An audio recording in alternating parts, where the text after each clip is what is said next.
931 millones de toneladas. Esa es la impresionante cantidad de comida que tiramos a la basura en 2019. En esta edición de Efecto Naim, exploramos las devastadoras consecuencias económicas, sociales y ambientales del desperdicio global de alimentos. Además, el presidente del Consejo de Relaciones Internacionales de Estados Unidos, Richard Haass, nos cuenta por qué debemos olvidarnos de la palabra local y le revelamos cómo el arte de tejer puede ser una actividad muy política.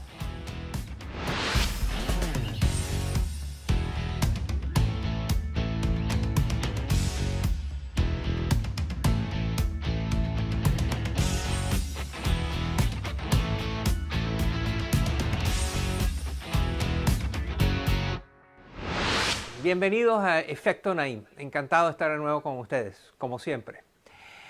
Un tema que no tiene discusión es que en el mundo hay hambre. Hay gente pasando hambre todos los días. Y un tema que tampoco tiene discusión es que botamos mucha comida. Hay una gran cantidad de alimentos, de productos que expiran, que caducan o que simplemente los botamos.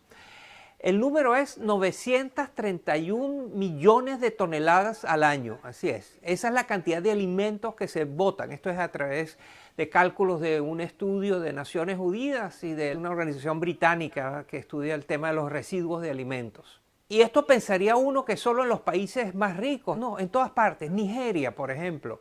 Las estadísticas son extraordinarias. Nigeria es un país pobre y sin embargo se da el lujo de botar una cantidad enorme de comida. Este tema es muy importante y se puede ver desde muchísimos ángulos, desde el lado moral de que estamos botando comida mientras hay gente pasando hambre, el lado económico, político, social, internacional, todo eso es verdad.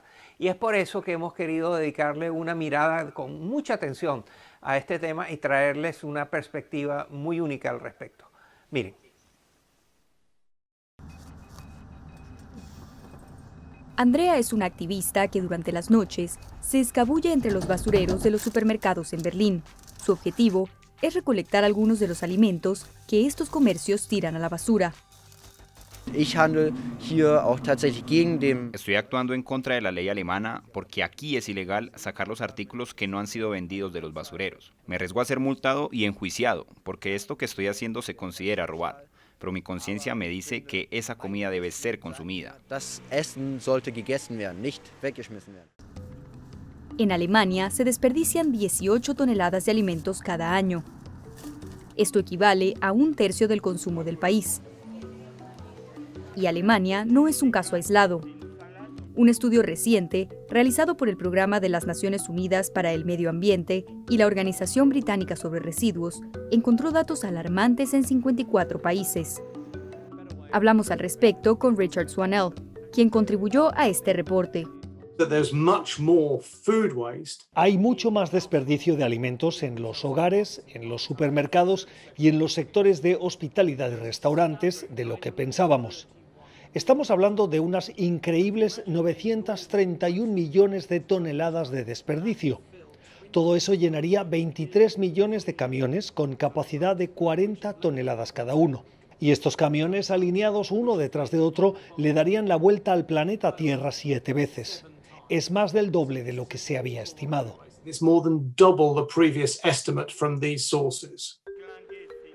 De esta masiva cantidad de desperdicios, 61% proviene de los hogares, 26% de los servicios de alimentos, como los restaurantes, y 13% de las tiendas y supermercados. Aunque se pensaría que este problema afecta principalmente a los países desarrollados, los datos disponibles indican lo contrario. Considere esto. Mientras que en los hogares estadounidenses se desperdician 59 kilos de comida per cápita al año, en los hogares ganeses se desperdician 84 kilos y en los mexicanos 94 kilos. Por un lado, los consumidores somos bastante ineficientes a la hora de comprar, almacenar, cocinar y consumir las sobras de los alimentos, y con frecuencia no nos damos cuenta de todo lo que tiramos a la basura.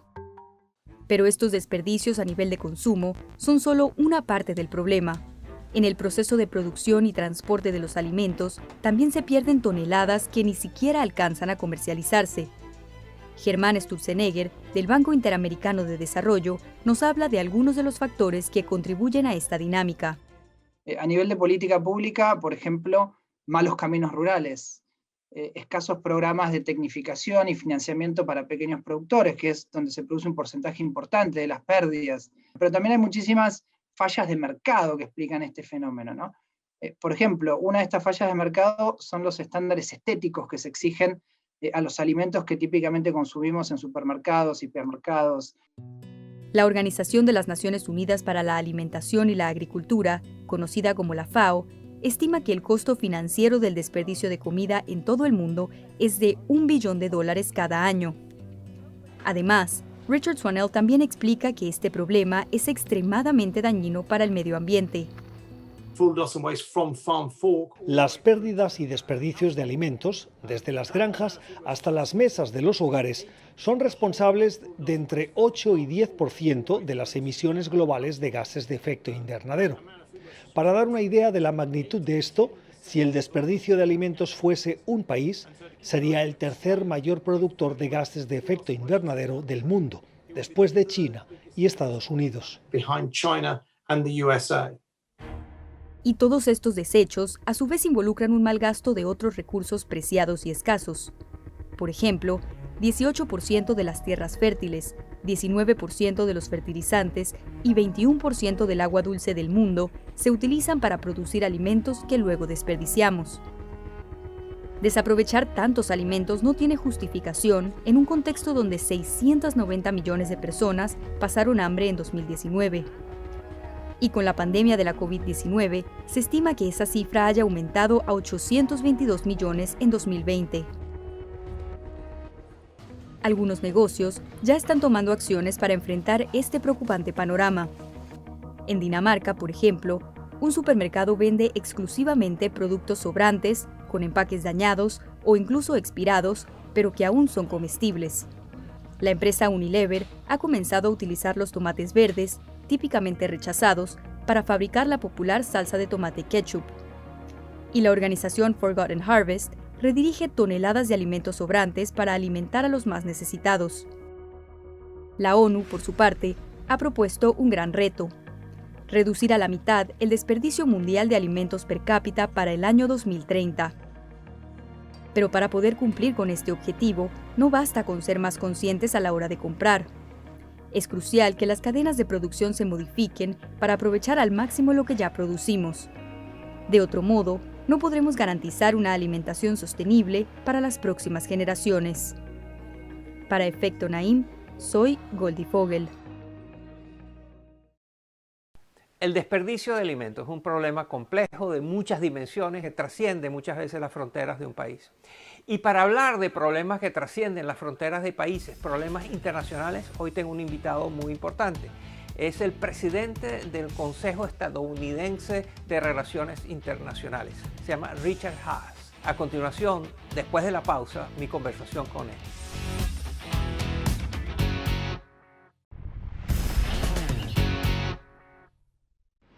Hay que eliminar la palabra local. Esa es una de las ideas que tiene mi invitado de hoy. Y hay que eliminarla porque ya nada es local, todo es mundial, todos somos vecinos, todos nos interrelacionamos, todos tenemos interdependencias, aún con países que están más allá de los océanos y más allá de nuestros continentes. Para hablar de este y otros temas internacionales está con nosotros el doctor Richard Haass. Es presidente del Consejo Estadounidense de Relaciones Internacionales, también conocido como el Council on Foreign Relations, una organización muy importante, muy influyente en temas internacionales que involucran a Estados Unidos. El doctor Haass también ha ocupado cargos públicos. Trabajó con el presidente George Bush padre y después con su hijo George W. Bush. Se especializó en temas del Medio Oriente, pero tiene una visión global muy importante. Es autor de 14 libros sobre relaciones internacionales y es un conferencista, una voz muy escuchada. Esta es mi conversación con el doctor Richard Haass, el presidente del Consejo Estadounidense de Relaciones Internacionales.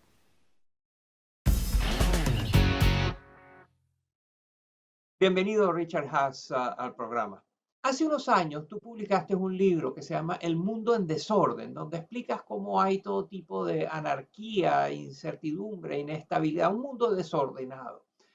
Pero sabes que el mundo siempre ha sido desordenado, anárquico, con una propensión al desorden. ¿Qué tanto más desordenado es el mundo actual de lo que ha sido siempre? Thank you, Moises. It's good to be with you again. Gracias, Moisés. Es un placer estar contigo nuevamente. Han pasado 4 años y medio desde que publiqué el libro El mundo en desorden. Y tienes razón, el mundo siempre tiene algún grado de desorden. Mi argumento, sin embargo, es que hoy, casi 3 décadas después del final de la Guerra Fría, el mundo está en una situación sorprendentemente mala. Y creo que se debe al resurgimiento de la rivalidad entre grandes potencias mundiales, particularmente entre China y Estados Unidos. También existe una brecha muy grande entre desafíos como la crisis climática o la organización del ciberespacio y las respuestas internacionales para enfrentarlos. Y por último, Estados Unidos está en una situación de bastante desorden, no solo con la pandemia del COVID-19 y la economía, sino también en términos políticos, sociales y culturales. Estamos tan divididos ahora como lo estábamos hace siglo y medio. For over a century and a half. De todos esos problemas que hay, ¿cuál crees tú que es el peor? ¿Cuál te parece que es la peor amenaza? I bet my answer may surprise you. Apuesto que mi respuesta te sorprenderá. No es China, ni Rusia, ni Corea del Norte, ni Irán. No es el cambio climático, ni el terrorismo. El problema somos nosotros. Me preocupa que Estados Unidos no tenga la habilidad para jugar un rol más amplio en el escenario mundial. No creo que el mundo pueda enfrentar a China o la crisis climática sin nosotros. Y por primera vez en mi vida, no estoy seguro de que mi país quiera y pueda tener un rol activo en el mundo. Active role in the world. Te quiero preguntar acerca de la continuidad y la descontinuidad entre Donald Trump y Joe Biden. ¿Qué cosas está haciendo Joe Biden que son parecidas o idénticas a las que hacía Trump? ¿Y qué cosas son muy diferentes? It's a good question. Some of the continuities were... Es una buena pregunta. Parte de la continuidad es que el creciente poder de China se sigue abordando con una política de línea mucho más dura y de manera mucho más escéptica. Incluso creo, y esto es algo que me sorprende mucho, Moisés, que hemos visto algo de continuidad con la posición de Estados Unidos primero, que fue el sello de la política exterior del expresidente Donald Trump. El hecho de que Joe Biden se haya enfocado en vacunar a los estadounidenses primero me parece muy interesante. Pues mientras más esperemos para vacunar al resto del mundo, es más probable que las mutaciones del virus se desarrollen en otros lugares y nos compliquen la vida. Los grandes cambios han sido, por supuesto, domésticos, en el manejo de la pandemia de la COVID-19 y en cómo se entiende el papel del gobierno en la economía y en la sociedad. Obviamente hay diferencias en la política migratoria, aunque también creo que podría haber más continuidad de la que el gobierno de Biden hubiese querido por los desafíos que hay en la frontera. Creo que las mayores diferencias están en la actitud hacia los aliados. El instinto del gobierno de Biden es trabajar con otros y formar parte de esfuerzos internacionales. ¿Qué debe hacer América Latina? En este mundo convulsionado que tú describes, ¿cómo se inserta esta región? Lo que es tan interesante de América Latina es que esta región tiene más gobiernos débiles que fuertes. Entonces, la pregunta es, ¿en qué medida Estados Unidos estará dispuesto a ofrecer ayuda para desarrollar las capacidades de los gobiernos? Y luego, de igual importancia, ¿en qué medida gobiernos como el de México y algunos otros estarán dispuestos a aceptar nuestra ayuda? El otro tema es el comercio. Uno pensaría, por ejemplo, que si vamos a adoptar una política de presión hacia China, una de las estrategias sería unirse al Tratado Integral y Progresista de Asociación Transpacífico, o CPTPP por sus siglas en inglés. Este es uno de los principales instrumentos para lidiar con el comportamiento económico de China. Yo espero que Estados Unidos trabaje con América Latina para proporcionar algunos bienes públicos, ya sea para competir con China o simplemente por su propio bien. En este contexto has escrito un libro que se llama El Mundo, donde tú tratas de explicar todas estas tendencias. ¿Qué sorpresa tendrá el lector al leer este libro? Creo que la mayor sorpresa para las personas que no se dedican a lo que hacemos tú y yo es cuánto importa el resto del mundo en sus vidas. La mayoría de la gente no se levanta en la mañana y piensa sobre política exterior o sobre temas internacionales, pero debería hacerlo. Todo lo que ocurre allá afuera nos afecta aquí. Casi que deberíamos deshacernos de la palabra local. Muy pocas cosas son locales o permanecen locales por mucho tiempo. Richard Haass es el presidente del Consejo de Relaciones Internacionales de los Estados Unidos, un muy influyente think tank. Su más reciente libro se llama El Mundo y trata de explicar de una manera breve y asequible las grandes tendencias y las grandes transformaciones y circunstancias en las que está viviendo este mundo. Muchas gracias por estar con nosotros, Richard. Muchas gracias, mi amigo. Y al regresar a la pausa les vamos a presentar a los celebrados ganadores de la genialidad memorable de la semana. Esta vez vamos a hablar de políticos sinvergüenzas que se metieron por delante de los demás en la distribución de las vacunas. Y es un tema global, está pasando en muchas partes, ya verán, no se vayan.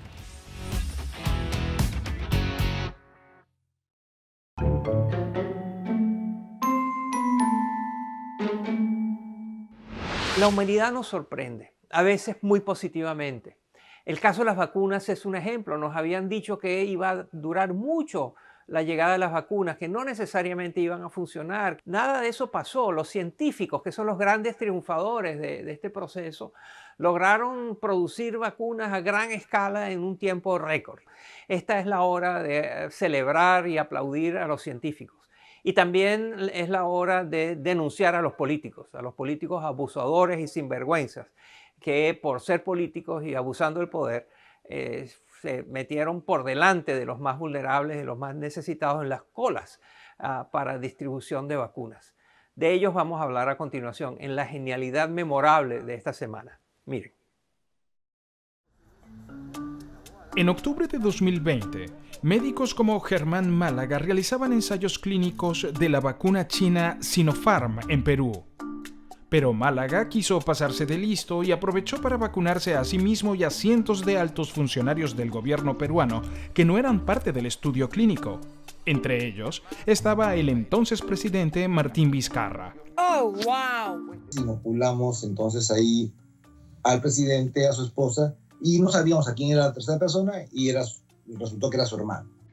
Estos son los 487 descarados que protagonizaron lo que se dio a conocer en todo el mundo como el vacuna gay. Sin embargo, nadie aprende por cabeza ajena. Y en febrero de 2021, el ministro de Salud de Argentina, Ginés González García, fue despedido por andar vacunando a sus amiguitos. Al menos García siempre será recordado como aquel que impulsó a miles de argentinos a protestar sus acciones en medio de la pandemia. En el Líbano, el Banco Mundial destinó $34 millones a los esfuerzos de inoculación. Este financiamiento no admitía clubs VIP de vacunación para los diputados, pero fue precisamente lo que hizo el gobierno libanés. En Twitter, uno de los directores del Banco Mundial amenazó con retirar el financiamiento. En la ciudad de Ceuta, en España, el ministro de Sanidad, Javier Guerrero, también se saltó la cola para vacunarse, pero le echó la culpa a sus colegas. Yo no quería vacunarme. Ellos me lo recomendaron, me lo pidieron. La excusa barata no bastó y Guerrero tuvo que dimitir de su cargo. Un usuario en Twitter destacó el lado positivo. Si los políticos están tan dispuestos a hacer trampa, las vacunas deben ser muy eficaces. Si usted conoce alguna otra persona o institución que merece ser reconocida y denunciada aquí en La Genialidad Memorable de la Semana, avísenos a través de mi cuenta en Twitter, mi cuenta personal, @MoisésNaim, o la cuenta del programa, @EfectoNaim. Usted seguramente ha visto esta foto. Aquí vemos al senador Bernie Sanders, un importante político estadounidense, asistiendo a la toma de posesión, a la inauguración del gobierno de Joe Biden, con unos guantes muy peculiares que produjeron una ola de comentarios alrededor del mundo, se hicieron virales, todo el mundo hizo chistes, memes, comentarios sobre los guantes de Bernie Sanders, que qué quería decir con eso, qué señales había. Bueno, esto es muy interesante, es muy divertido, pero no tiene nada de nuevo. Los tejidos han sido siempre parte de la manera de comunicarse, han sido utilizados para la comunicación y muchas veces para la comunicación política, a través de la historia y también muy recientemente. Miren. En 2016, el Museo Casa de la Memoria en Medellín presentó una exposición compuesta de piezas tejidas por víctimas del conflicto armado en Colombia y de las dictaduras latinoamericanas de los años 70 y 80. Para Orlinda Mesa, tejer escenas de su vida es una forma de sanar heridas. Los tejidos también han sido símbolo de protesta. Es el caso de este gorro llamado Pussy Hat, que fue ampliamente utilizado en las marchas de 2016 en contra de Donald Trump por su comportamiento sexista.